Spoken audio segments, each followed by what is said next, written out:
Hi, my name is Hilda and I'm coming to you from Power Pole Performance in Merrickville, Ontario. So today we're going to go over different variations of the deadlift, as well as different types of grip you can use when you're holding onto the bar. So we're going to go over the different grips. The first one being a double overhand grip. So it's good for beginners or for warming up. Unfortunately, when the weight starts to get heavier, the bar can slip out of your hands with the overhand grip. So the overhand grip, I'm actually putting my thumbs on top of my fingers like this and grabbing the bar in between. So it looks like this. And then I'm going to take the tension out of the bar, pull it close to you, stand up tall, and then you're going to hinge back to lower it down. So that would be the first grip. I will go over a little bit more technique after. The second grip that I'm going to talk about is the mixed grip, or the switch grip. So when you're doing a switch grip, technically you should be switching back and forth between the two, like between your sets, because you don't want to create imbalances in the body. Now, I did this grip for years of my powerlifting career, and then I switched to the last grip that we're going to talk about because I did create some imbalances, because to be honest, it did not feel right switching back and forth, and I would do my dominant hand all the time. So what you're going to do is you're going to grab one hand over, one hand under, take the tension out of the bar, stand up nice and tall. So same thing that we did before, same technique, just with a different grip. And then that way, when the weight gets heavier, it's less likely to slip out of your hands. So again, I don't recommend doing this grip without switching back and forth, but you'll notice that you'll feel awkward when you switch back and forth. So next I'm going to talk about my favorite, which is the hook grip. So you're going to put your thumbs actually underneath. Now, it is painful. The first month, it's painful, and you do want to use chalk so that you're holding on really tight. But I like it the best because I can pull a lot with hook grip. I pulled 374 my last competition with a hook grip, and it's secure. It doesn't create as many imbalances in the body. And I used COVID to actually transition from mixed grip to hook grip, or switch grip to hook grip. And I found that that was helpful because I didn't have any competitions coming up. I was able to practice doing it. So I would recommend taking a period of time where you're not getting ready for a competition to switch your grip up if that's what you want to do. So with the hook grip, same thing. I'm going to take my deadlift stance, and I'm going to bring my thumbs underneath, and I'm grabbing really tight, tensioning out the bar, lifting up, coming forward, and then back. So the first variation of the deadlift that we're going to talk about is the conventional deadlift. It's probably the one that you've seen the most. If you've ever been around powerlifting meets, you'll either see the conventional or the sumo deadlift. I prefer conventional. I have bad hips, so sumo doesn't feel good for me. But if you have the flexibility to do sumo, you might want to try it. It can, there's a lot of benefits to sumo as well. It helps with the abductors. You get more glute activation, and it also can potentially lift more because your range of motion is less. But we'll talk about the conventional deadlift. So what I'm going to do is I'm going to walk up to the bar. I want my feet to be about shoelaces underneath the bar, midfoot under the bar. And I want to really focus from the ground up. And this is with any of the deadlifts.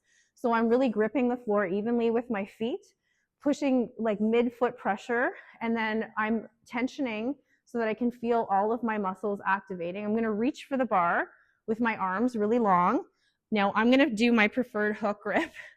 I'm going to pull the bar into me, and I'm also trying to engage my shoulder blades back and down and my lats. And then I'm going to keep my armpits nice and tight. Take a deep breath in. I'm bracing my core. Standing up nice and tall, driving the hips forward so that I'm locking out. I don't want to hyperextend. I'm just locking out at the top. And then as I bring it down, I'm going to hinge back, lowering it down, trying to do it with control. And there you go. So in a powerlifting meet, if you drop a bar, you're disqualified. So you want to try to get as much control on the way down as possible. And you also want to make sure that you're doing that for muscle building reasons, because the eccentric portion, when you're lowering the bar down, you actually get more benefit from it than if you're just like picking it up fast and putting it down fast. So the next style or variation of the deadlift that we're going to go over, and you will see this in a lot of powerlifting meets, is for good reason, because the range of motion is shorter. You can potentially lift more. It's a little harder to get it off the ground, but once it's off the ground, you're pretty good. And so I'm going to do a sumo. Now, again, I am not the best at sumo. I do it as an assistance because I'm trying to strengthen my hips because I have bad hips. But what you want to do is bring your feet out, turning them out slightly. I'm going to track my knees out, and I'm going to grab the bar with my hands in between my legs. So the difference between conventional, your hands are outside, my hands are inside, and my legs are wider for sumo. So I'm reaching for the bar, same thing, nice and long. I'm going to tuck my pelvis, and then I'm going to pull the tension out of the bar as I stand up, drive my hips forward, and then same thing when I lower it down, I'm going to hinge back, use my knees a little bit more to bring it down. And that's a sumo deadlift. Another thing I wanted to mention is that, as you can tell, I'm using a deadlift bar. So the deadlift bar, as opposed to a regular powerlifting bar, is there's knurling in the middle for a regular bar, like a power bar. And that's so that when you squat, it doesn't roll on your back. With the deadlift bar, there is no knurling in the middle, and the diameter is shorter or smaller, so I can grip the bar a little bit better, and it has a bit of whip to it. So when we compete in WPC Canada, we use a deadlift bar. Some federations will use a stiff bar. Just depends. So whatever, I would recommend if you are going to compete, that you look into what bar is being used so that you can train very similar to how you compete. So another variation of a deadlift is to use a trap bar. So there's some benefits to using a trap bar, especially if you're a beginner. It's kind of a hybrid between a squat and a deadlift. You are still hip hinging, and they have the higher handles, so your range of motion is a little bit less if you have issues with mobility. And you can also use, one thing people don't always know about is that you can use either the high handles or the low handles. This is the Bells of Steel trap bar, and it has a built-in jack so that you can actually change it quite easily. But I'll show you how to deadlift in here. So I'm going to stand just like I would my regular stance, slightly turning my toes out. I'm keeping my chest up, tucking my chin. My pelvis should be aligned. And then I'm going to take the tension out of the bar just like I would a deadlift and stand up all the way, driving my hips through at the top, and then hinging back and coming back down.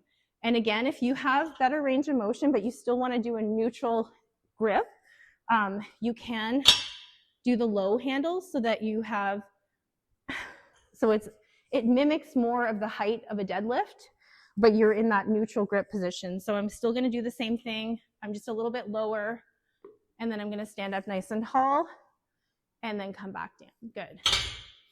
So a couple of things I didn't cover was, when you deadlift, you want to make sure that you're driving the hips forward, squeezing your glutes, and that you're standing fully erect, but you don't need to hyperextend your back. So you'll see a lot of people making mistakes where they hyperextend.